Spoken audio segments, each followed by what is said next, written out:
Once upon a time, in a distant land where a majestic royal castle towered on the horizon, there lived a man. It had been many years since he lost his beloved wife, leaving him with a beautiful daughter whom he cherished deeply. She had a kind heart, just like her late mother, and approached every task with joy and a willingness to help anyone in need. The man, however, was preparing to marry again. His bride-to-be was a proud and spiteful woman who masked her true nature with sweetness and charm, making the man believe she was a loving and kind-hearted person. But as soon as the wedding celebrations ended, her true character was revealed, arrogant and cruel. Unfortunately, her two daughters, Nina and Lena, were just as bad. They despised any kind of work and spent most of their days admiring themselves in the mirror. From the very first day, the stepmother treated her new stepdaughter with disdain and harshness. She couldn't bear that the girl was both more beautiful and more capable than her own daughters. Together, the three of them turned her into their servant.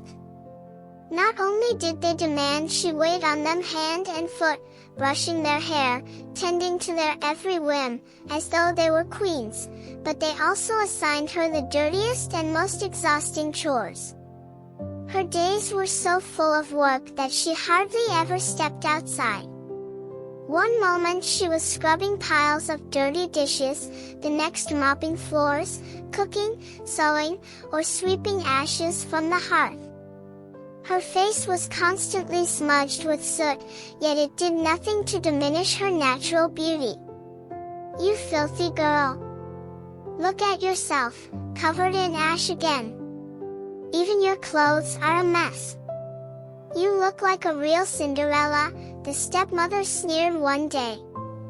From then on, that's what they called her, Cinderella. And sometimes, they called her even worse names, like Cindersoot. The stepsisters immediately took all of her lovely dresses and left her with only 2 old rags. They even forced her out of her own room, leaving her to sleep in a neglected, dusty corner of the house, while Nina and Lena enjoyed lavishly furnished bedrooms and soft, luxurious bedding. Every morning, Cinderella had to wake her stepsisters and cater to their every demand as though she were their personal maid. Cinderella's father, blinded by his new wife's charm, was utterly under her control. The stepmother manipulated him so thoroughly that he did whatever she asked, leaving his daughter to fend for herself. One day, an invitation arrived at the house for the grand royal ball, where the young prince was to choose his bride. The entire household erupted with excitement. Nina and Lena began arguing over which dresses and jewelry they would wear to captivate the prince. They constantly competed over who had the more beautiful hat or necklace, while Cinderella scrubbed the dirty floors. If she missed even the tiniest spot, she was immediately scolded. To lighten the burden of her exhausting work, Cinderella often sang while she cleaned, and all the birds in the trees around the house joined in her melody. Of course, Cinderella was overjoyed by the invitation, too. She dreamed of attending the royal ball and seeing the prince with her own eyes. But her stepmother quickly crushed her hopes. "Oh, Cinderella, don't be ridiculous. The prince wouldn't waste a moment looking at such a mess. Just look at you, all covered in filth," her stepmother snapped. "Nina, did you hear that? Our little Cinderella wants to go to the royal ball." Nina sneered, her voice dripping with mockery, before bursting into raucous laughter. "She could go to sweep up the cobwebs, I suppose," Nina giggled, joining in the taunts. Cinderella's heart sank, overcome with sadness at the cruel treatment. "Cinderella, stop dreaming and make sure all your chores are done," her stepmother ordered sternly before marching out of the room. In the days that followed, the entire household revolved around preparations for the royal ball, especially the two stepsisters. From morning till night, Nina and Lena busied themselves preening, trying on dress after dress, and experimenting with countless hairstyles. They couldn't decide which outfit or look would make the most dazzling impression on the prince. Meanwhile, Cinderella was left to serve them, her own dreams of the ball fading like a distant star. Before they knew it, the big day finally arrived. The household buzzed with final preparations for their departure to the royal castle. Everyone was in high spirits, eagerly anticipating their chance to see the prince. Everyone, that is, except Cinderella. She had been moving about like a shadow all morning, her heart heavy with sadness. When her stepmother and stepsisters stepped proudly into the waiting carriage in the courtyard, Cinderella stood by, tears welling in her eyes. "Cinderella, you'd better get straight to work and make sure everything is spotless when we return from the ball," her stepmother called out, already seated in the elegant carriage.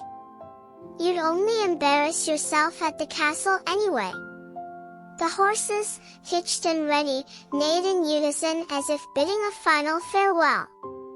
Then, with a jolt, they were off, galloping down the road toward the castle. Cinderella ran back into the house, overcome with sorrow. Tears streamed down her cheeks as she thought about the ball she would never see. Sitting by the window, she gazed longingly at the distant silhouette of the castle. Her heart ached with unfulfilled dreams. Unable to bear the sadness, she ran out into the garden, hoping to find solace among the flowers and trees. Then, out of nowhere, a gentle, familiar voice spoke. Startled, Cinderella turned and saw her fairy godmother standing before her. Her voice was warm and kind, just like Cinderella's late mother's had been. "My dear child, don't cry," said the fairy godmother softly. "If your heart truly wishes to go to the royal ball, then I will make it happen. But first, go to the garden and bring me a pumpkin." Cinderella, puzzled by what a pumpkin could possibly have to do with attending the ball, nonetheless obeyed. She hurried to the garden and selected the largest pumpkin she could find. Carrying it back to the courtyard, she set it down. In an instant, before her astonished eyes, the pumpkin transformed into a magnificent carriage, adorned with glittering gold. The fairy godmother then asked Cinderella, "Now, my dear, could you please fetch me those 4 little mice that have made their home in the pantry?" Cinderella hurried to the pantry and soon returned, carrying a small basket with 4 squeaking gray mice inside. "Place them on the ground, please," the fairy said kindly. She waved her magical wand, spoke a soft incantation, and in the blink of an eye, the mice transformed into 4 elegant, strong horses. Cinderella stood silently in awe, unable to believe the wonders unfolding before her eyes. "There, my dear, this beautiful carriage will take you straight to the royal ball. Now, there's just one last little detail." The fairy godmother smiled warmly. "Surely, you can't meet the prince dressed like this, can you?" she said gently. At that moment, Cinderella's sooty rags shimmered and transformed into a breathtaking gown fit for a princess. Her feet were adorned with dazzling glass slippers that sparkled like diamonds. Cinderella gasped, hardly able to believe her own reflection. But before she could speak, the fairy godmother added one final instruction. "Remember, my dear, you must return home by the stroke of midnight. After that, the magic will fade away.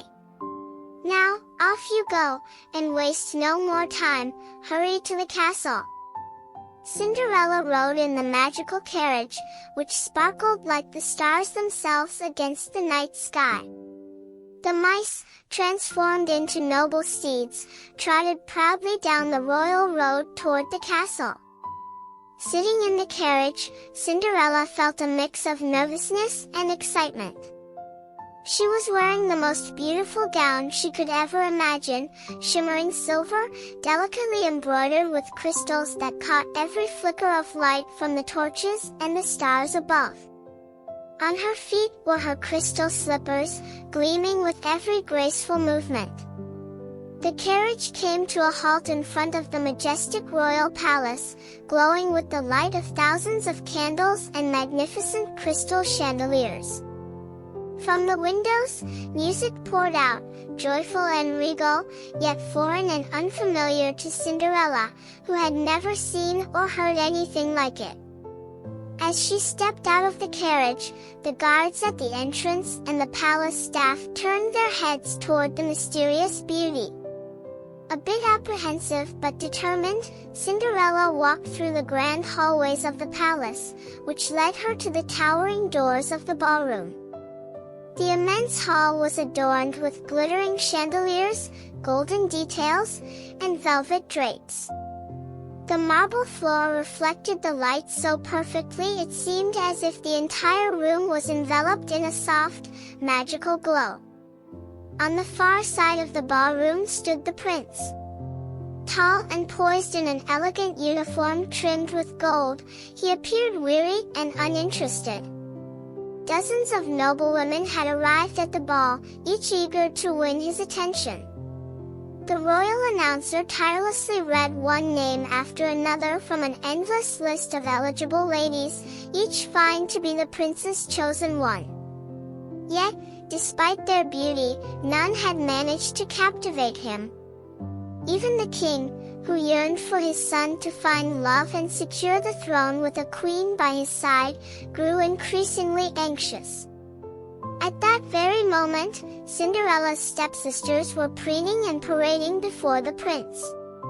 But then, his eyes fell upon Cinderella, and everything changed. The crowd, the music, even the burden of his duty to find a bride faded into insignificance. The prince moved toward her without hesitation, ignoring everyone else in the room. Cinderella, though awestruck by the grandeur and sudden attention, remained calm. Her natural humility and innocence set her apart from the other women who sought to capture the prince's favor. When he finally reached her, he extended his hand with a gentle smile. "May I have this dance?" he asked, his voice deep and warm. Cinderella nodded and placed her hand in his. The moment their hands touched, a spark seemed to pass through her, sending a strange yet wonderful sensation coursing through her body. The prince led her onto the dance floor, and the music, which had seemed to pause for a moment, began again, filling the hall with the soft, romantic notes of a waltz that felt as though it had been composed just for them. Cinderella and the prince danced alone at the center of the ballroom. Their movements were fluid and perfectly synchronized, as if they were made for each other. Every glance they exchanged was filled with admiration and curiosity. The prince couldn't take his eyes off Cinderella.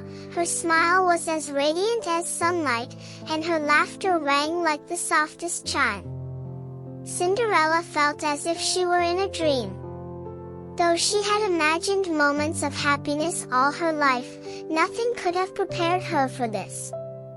The guests gathered around the dance floor, whispering among themselves about the mysterious beauty who had appeared seemingly out of nowhere.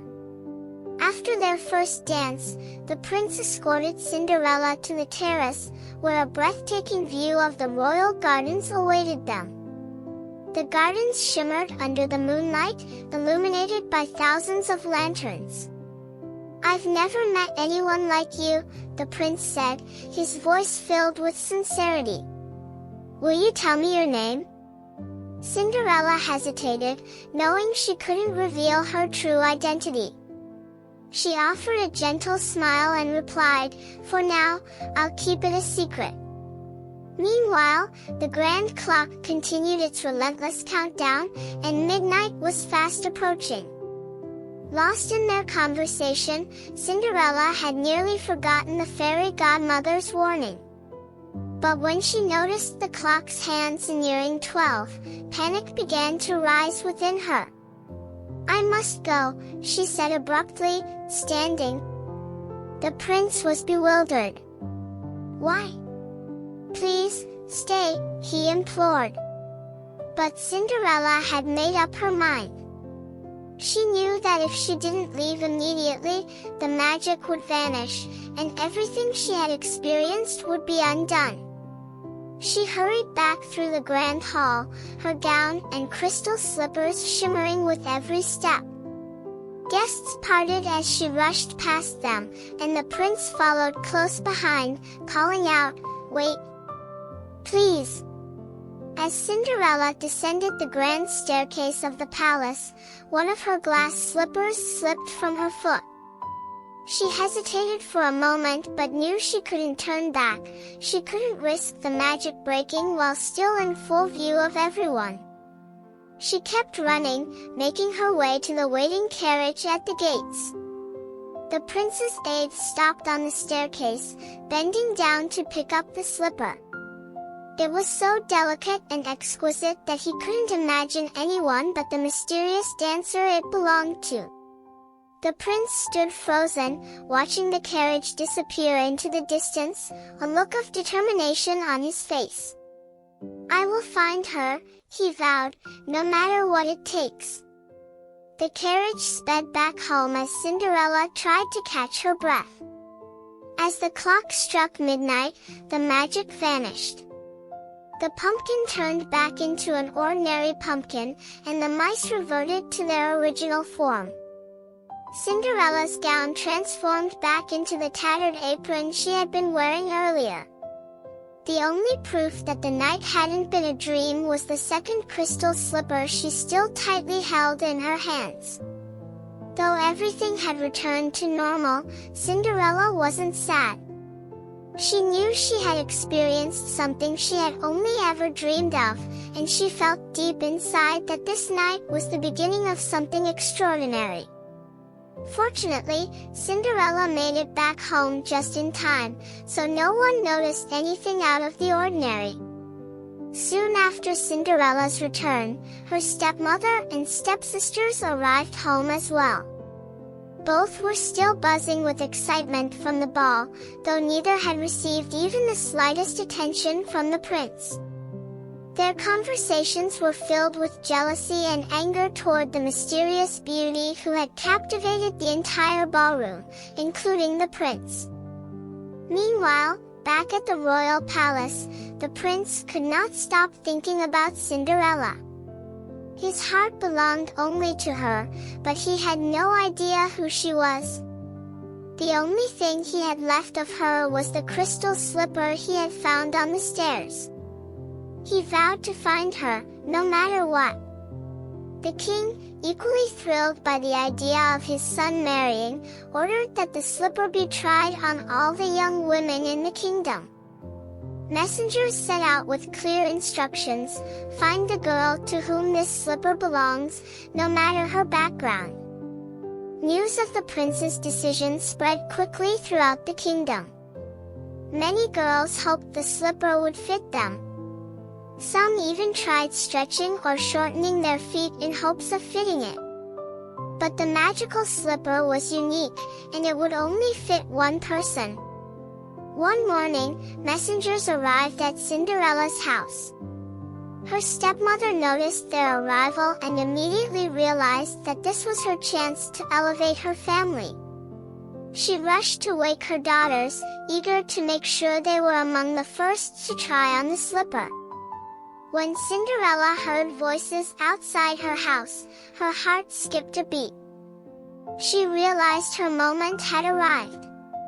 She wanted to step outside and reveal herself, but her stepmother stopped her. "Where do you think you're going?" she asked coldly. "This is not your time." Go back to your chores." But when she saw Cinderella's expression, her suspicion grew. Seizing the opportunity, she locked Cinderella in the attic to prevent her from meeting the royal messengers. Meanwhile, in the parlor, her stepsisters were unsuccessfully trying to fit the slipper. Lena was forcing her foot into it with all her might, while Nina was attempting to squeeze her foot in, but nothing worked. The messengers were about to leave when Cinderella finally appeared, having managed to escape from her confinement. "I would like to try on the slipper," she said with a smile. Her stepmother tried to protest, but the messengers wouldn't allow it. When they handed the slipper to Cinderella, the stepmother, in a last-ditch effort, tipped over the table. The slipper fell to the ground and shattered into a million pieces. For a moment, there was silence. The stepmother smiled triumphantly, but Cinderella remained calm. "You needn't worry," she said. "I have the other slipper." From her pocket, she pulled out the crystal slipper, which sparkled just like the first one.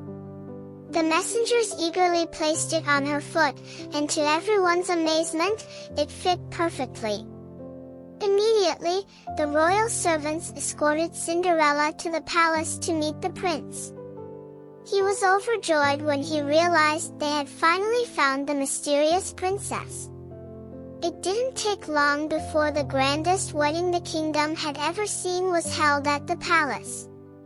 Cinderella became a true princess, beloved by all for her kind nature and compassionate heart. That's all for now, dear children.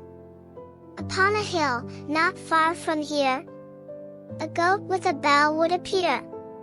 Its gentle ring would softly say, "The story ends with the close of day. Good night, little ones, sweet dreams."